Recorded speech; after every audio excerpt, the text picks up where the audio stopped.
Hey guys, आप लोग का वापस स्वागत है वॉल्यूम के एक्सप्लेनेशन में। काफी टाइम बाद नया एपिसोड लेके आया हूँ मैं। वेल, आज का एपिसोड काफी ज्यादा इंटरेस्टिंग होने वाला है क्योंकि आज हम लोग यहाँ पे देखने वाले हैं कि यार ये सब जो कर रहा है ना, उससे पीछे मास्टरमाइंड कौन है। वेल, वॉल्यूम के चैप्टर का नाम भी यही है, दी मास्टरमाइंड। वेल, यहाँ पे नया चैप्टर स्टार्ट होता है वॉल्यूम का एंड हम लोग यहाँ पे देखते हैं कि हम लोग को यहाँ पे एक लड़की के बारे में बताया जा रहा था जो कि यहाँ पे वेपन्स को काफी पसंद करती है, और वो भी कुछ ऐसे वैसे वेपन्स नहीं बल्कि पिस्टल, स्नाइपर, इस तरह की चीजें। हमें बताया जाता है कि वो यहाँ पे अपनी गन से इतनी ज्यादा ऑब्सेस्ड है कि वो हमेशा अपनी एक गन अपने साथ रखती है। उसके पास है तो पिस्टल, लेकिन वो पिस्टल भी बहुत ही ज्यादा पावरफुल है। एक्चुअली में जब वो यहाँ पे इस वर्ल्ड में रीइंकार्नेट हुई तो उसको एक स्पेशल एबिलिटी मिली जिसका नाम था स्नाइपर। वेल, इससे पहले मैं स्नाइपर एबिलिटी एक्सप्लेन करूँ, ये और कोई नहीं बल्कि यहाँ पे ग्लेंडा ही है। ग्लेंडा जब इस वर्ल्ड में रीइंकार्नेट हुई थी तो उसके साथ उसकी वेपन भी आ गई थी, और तब से वो और उसकी वेपन इस तरह से बेस्ट फ्रेंड्स हैं कि हमेशा ही साथ रहते हैं। इनफैक्ट यहाँ पे ग्लेंडा को काफी मुसीबतों से भी उसकी गन ने ही बचा के निकाला है, और काफी बार तो ग्लेंडा ने उसे यूज करके काफी लोगों को मारा तक है। वेल, जैसा कि मैं कह रहा था कि ग्लेंडा के पास यहाँ पर इनकार्नेट होने के बाद एक एबिलिटी आ जाती है जिसका नाम होता है स्नाइपर। अब ये एबिलिटी लिटरली बहुत ही ज्यादा यहाँ पे इंपॉर्टेंट रोल प्ले करती है क्योंकि ग्लेंडा के पास जो गन है वो स्नाइपर नहीं बल्कि पिस्टल है। लेकिन इस एबिलिटी से जब भी ग्लेंडा यहाँ पे शूट करती है ना, उसकी जो बुलेट होती है वो यहाँ पे स्पेस में गायब हो जाती है और जहाँ भी वो चाहती है वो वहां से निकलती है। लेकिन इसका एक डिसएडवांटेज ये है कि ग्लेंडा जब भी उसको यूज करेगी, उसकी जो भी बुलेट है जब भी उस स्पेस में से बाहर निकलेगी तो वो अपने अपोनेंट के 50 सेंटीमीटर दूरी होगी। लेकिन उसके बाद भी वो उसका अपोनेंट 100% मारा जाता है हर बार, क्योंकि यार 50 सेंटीमीटर पे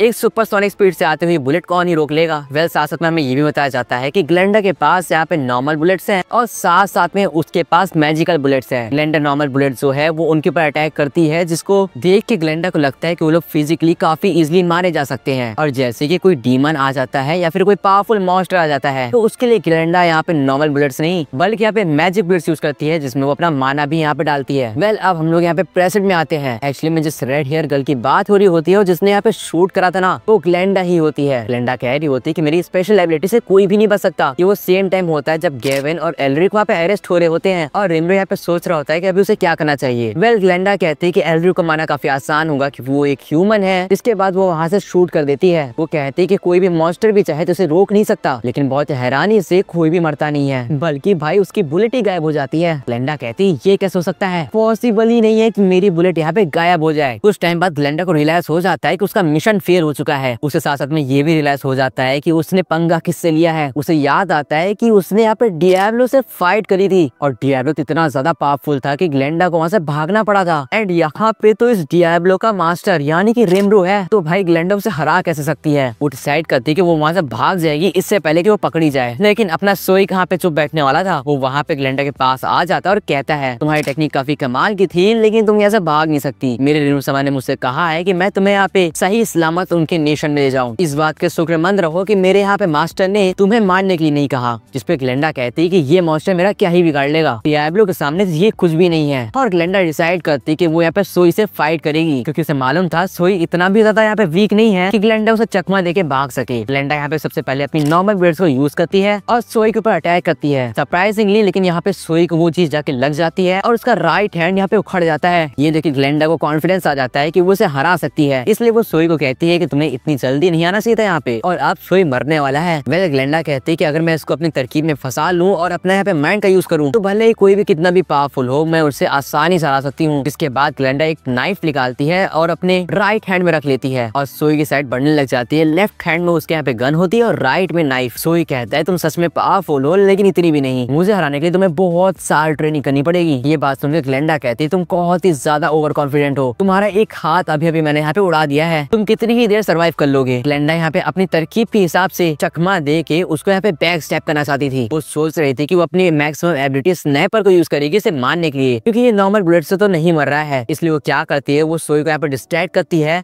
और एट लास्ट अपने स्नाइपर एबिलिटी को यूज करके सोई के ऊपर 5 बुलेट्स को फायर कर देती है। अब ग्लेंडा 100% श्योर थी कि ये बुलेट्स उसे जाके लगेंगी ही लगेंगी और ऐसा होता भी है। वो 5 बुलेट्स में से 2 बुलेट जो थी वो यहाँ पे सोई के हेड के लिए यहाँ पे टारगेटेड थी एंड 3 बुलेट्स जो थी वो उसके यहाँ पे दिल के लिए। इन मिली सेकेंड्स वो सारी बुलेट जाके सोई को लग जाती हैं और चारों तरफ यहाँ पे ब्लास्ट होता है। चारों तरफ यहाँ पे धुआं फैल गया था और ग्लेंडा यहाँ पे हंसती हुई कहती है, देखा मैंने कहा था ना, लेकिन तुमसे लड़के काफी मजा आया क्योंकि तुम्हारे लिए मेरे को अपनी अल्टीमेट एबिलिटी स्नाइपर यूज करनी पड़ी। अब ग्लेंडा का मुंह तो तब बंद हो जाता है जब वो देखती है कि धुआं हटने के बाद वहाँ पे कोई भी नहीं है और तभी ग्लेंडा के ठीक पीछे उसे सोई की आवाज सुनाई जाती है। सोई कहता है, तुम्हारा ध्यान भटक गया और अगर ये सच में तुम्हारा सबसे ज्यादा पावरफुल अटैक था तब तो तुम्हें सरेंडर कर देना चाहिए क्योंकि फिर तो तुम मुझे नहीं हरा सकती। ग्लेंडा कहते हैं ये सब क्या हुआ और तभी सोई अपने आप ही काफी क्लोज बना के ग्लेंडा के चारों तरफ यहाँ पे बिखर जाता है। वो पूछ रही होती कि पॉसिबल कैसे और ये क्या ट्रिक है, जिसपे सोई कहता है, एक्चुअली में मेरे पास एक ऐसी ट्रिक है जिससे मैं अपने क्लोन्स बना सकता हूँ और तुमने अभी जिसको मारा वो मेरा क्लोन ही था। हालांकि क्लोन्स मेरे से कम पावरफुल होते हैं लेकिन तुमने मेरे एक क्लोन को हरा दिया, इसलिए तुम्हारे लिए एक विक्ट्री होनी चाहिए क्योंकि तुम जिंदगी में कभी मुझे नहीं हरा पाओगी। अब ये सब देखे ग्लेंडा का पूरी तरह से टूट चुकी थी, उसके पास भागने का भी कोई रास्ता नहीं बचा था क्योंकि सोई ने उसे चारों तरफ से घेर लिया था और वहीं पे ग्लेंडा फंस जाती है। फिलहाल अब सीन शिफ्ट होता है और हम लोग यहाँ पे मैरी बेल, जोहान और यूकी को देखते हैं। ये तीनों यहाँ पे बालकनी में बैठ के काउंसिल को देख रहे होते हैं। मैरी बेल अपने यहाँ पे नाखून चबाते हुए काफी ज्यादा गुस्सा कर रही थी और कह रही थी कि हम लोग हार कैसे गए। उसका चेहरा देख कर लग रहा था कि उसे यहाँ पे काफी शौक लगा है कि उसका प्लान फेल हो रहा है। फिलहाल हम लोग जोहन को देखते हैं जिसको यहाँ पे गेविन के लिए बुरा लग रहा था क्योंकि गेविन उसके साथ पुराने टाइम पे भी काम कर चुका है। जोहन यहाँ पे मैरी बेल से कहते हैं कि हमारा प्लान तो फेल हो गया, हमारा प्लान तो यहाँ पे डीमन लॉर्ड को कब्जा कर लेना था और उसको अपने हाथों पे नचाना था, लेकिन अब तो सब कुछ फेल हो गया। जिसपे मैरी बेल बताती है कि ऐसा नहीं है, बल्कि उसे स्टार्टिंग से ही पता था कि गेविल जो है वो यहाँ पे हार जाएगा। उसे अच्छे से पता था कि उसके पास इतना दिमाग है ही नहीं कि वो डीमन लॉर्ड ड्रीमवे को टक्कर दे पाए। जोहन कहता है फिर तुमने ऐसा क्यों करा, डीमन लॉर्ड से पंगा लेना यहाँ पे बहुत ही खतरनाक हो सकता है। जिसपे मैरी बेल उसको यहाँ पे काफी गुस्से की नजर से देखते हुए कहती है, मैं समझाती हूँ। मैरी बेल यहाँ पे उन लोग को बताती है कि एक्चुअली उसने ऐसा क्यों करा। मैरी बेल का कहना था कि उसने यहाँ पे गेविल को इसलिए भेजा था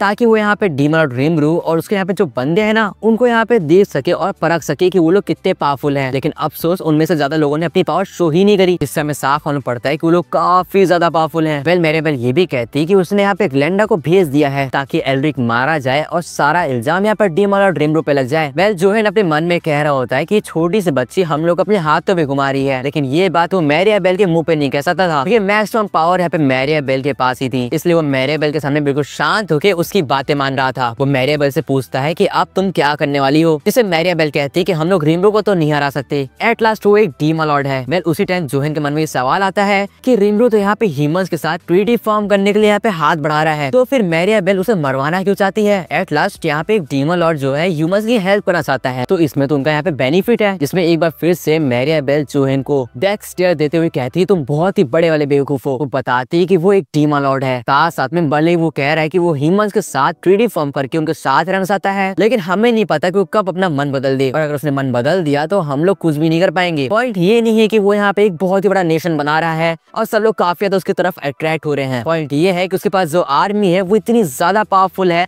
कि हम उसका मुकाबला ही नहीं कर पाएंगे, और मैं नहीं चाहती कि वो ऐसे लेवल पे पहुंच जाए जहाँ पे हम उसके सामने आवाज तक ना उठा पाए, इसलिए वो चाहती है कि इससे पहले वो वहाँ पे पहुंचे, मैरी बेल उसे वहीं पे खत्म कर दे। लेकिन तभी यहाँ पे यूकी बोलता है लेकिन उसके पास यहाँ पे वेल्डोरा है, हम लोग एट लास्ट उसे कैसे हराएंगे। फिलहाल इससे पहले कोई लोग प्लानिंग कर पाते, एक बंदा वहाँ पे आता है और कहता है कि ग्लेंडा यहाँ पे उन लोगों की तरफ से पकड़ी जा चुकी है। ये सुन के मैरी बेल के यहाँ पे होश उड़ जाता है क्योंकि मैरी बेल का एक सबसे यूनिक प्यादा ग्लेंडा थी, वो भले ही हार जाए लेकिन कभी भी पकड़ी नहीं जाती थी, और इस बार वो पकड़ी जा चुकी है। मैरी बेल कह रही होती कि हम लोग अब इन्हें बिल्कुल भी हल्के में नहीं ले सकते, ये लोग सच में काफी पावरफुल हैं और चाहे तो हम लोग को मार भी सकते हैं। मैरी बेल यहाँ पे यूकी से कहती है अगर मैं गलत नहीं हूँ तो तुम शायद से कुछ टाइम के बाद डीमन और ड्रीमब्रू के साथ यहाँ पे केव्स को डिस्कवर करने जाओगे ना। इस पर यूकी कहता है कि यूकी नहीं जा रहा बल्कि कगैल ही वहाँ पे जा रही है। मैरी बेल यहाँ पे यूकी को ऑर्डर देती है कि तुम्हें जाना होगा, तो बताती है कि यहाँ पे वो लोग डीमन और ड्रीमब्रू को जब उस केव में वो जाएगा तभी वहीं पे फिनिश कर देंगे। ये सुन के जोहन बोलता है कि लोग पागल हो गए हैं क्या, वो डीमन लॉर्ड है। फिलहाल यूकी कहता है कि हम लोग ऐसा नहीं कर सकते हैं क्योंकि ड्रीमब्रू के साइड से यहाँ पे वेल्डोरा है, अगर हम लोगों ने ड्रीमब्रू को मार दिया तो वेल्डोरा अनकंट्रोलेबल हो जाएगा और पूरी सिटी पे हमला कर देगा, और अगर ऐसा होता है तो फिर हम भी नहीं बचेंगे। इसमें मैरी मैरियाबेल एक्सप्लेन करती है कि उसे कोई भी दिक्कत नहीं है। अगर वेल्ड्रा यहाँ पे आउट ऑफ कंट्रोल होगा तो उसको यहाँ पे गॉड लुमिनस संभाल लेंगी। एट लास्ट वो यहाँ पे ह्यूमंस की प्रोटेक्टर है। लेकिन सबसे बड़ी दिक्कत तो ये आती है कि उस केव में यहाँ पे डीएम लॉर्ड मिलिम भी जाने वाली है, क्योंकि कहता है हाँ ये तो काफी बड़ी प्रॉब्लम है, हम उसको वहाँ से जाने से रोक कैसे सकते हैं। तभी यहाँ पे मैरियाबेल यूकी से कहती है कि शायद से तुम्हारे पास यहाँ पे मिलिम की कोई चीज है ना। यूकी कहता है शायद से तुम सही कह रही हो, एक्चुअली मैं यहाँ पे एक बहुत ही पावरफुल मॉन्स्टर का यहाँ पे एक टाइप से कह लो क्रिस्टल टाइप का था, जो कि यहाँ पे सबसे पहले तो क्ले मैन के पास था। मैरियाबेल बताती है क्ले मैन उसको एज अ बैकअप यूज करता था, जब भी वो हारने वाला होता था क्ले मैन उसको यूज करता था। लेकिन अब जबकि क्ले मैन मर चुका है और उसका वो जो यहाँ पे क्रिस्टल है वो यूकी के पास है, तो क्यों ना वो क्रिस्टल हम लोग यहाँ पे मिलिम को वापस लौटा दे। मैरियाबेल यहाँ पे यूकी से बोलती है कि जब तक मिलिम यहाँ पे उस क्रिस्टल मॉन्स्टर से लड़ने में बिजी होगी तब तक हम लोग यहाँ पे डीम और रिंगो का काम तमाम कर देंगे। अब ये सब प्लानिंग सुन के जोहन यहाँ पे कुछ कर नहीं पाता है और यहाँ पे सिर्फ वो इनके लिए प्रे कर सकता था। एट लास्ट यूकी और मैरियाबेल उसको ऐसे इग्नोर कर रहे थे कि जैसे वो वहाँ पे था ही नहीं। फिर बात यूकी कहता है कि उसे लग रहा था मैरियाबेल का प्लान यहाँ पे काफी बकवास है और वो फेल हो जाएगा, लेकिन कुछ टाइम सोचने के बाद यूकी को अब लगता है कि मैरियाबेल सही कह रही है और शायद से यही परफेक्ट टाइम होगा रीमलो को उसकी जगह से हटाने का। वेल गाइस, इसी के साथ ये वीडियो यही पेंड करते हैं। अगली वीडियो काफी इंटरेस्टिंग होगी तो उसके लिए वेट करना एंड मैं आपसे मिलता हूँ किसी और नेक्स्ट वीडियो में। Till then good bye.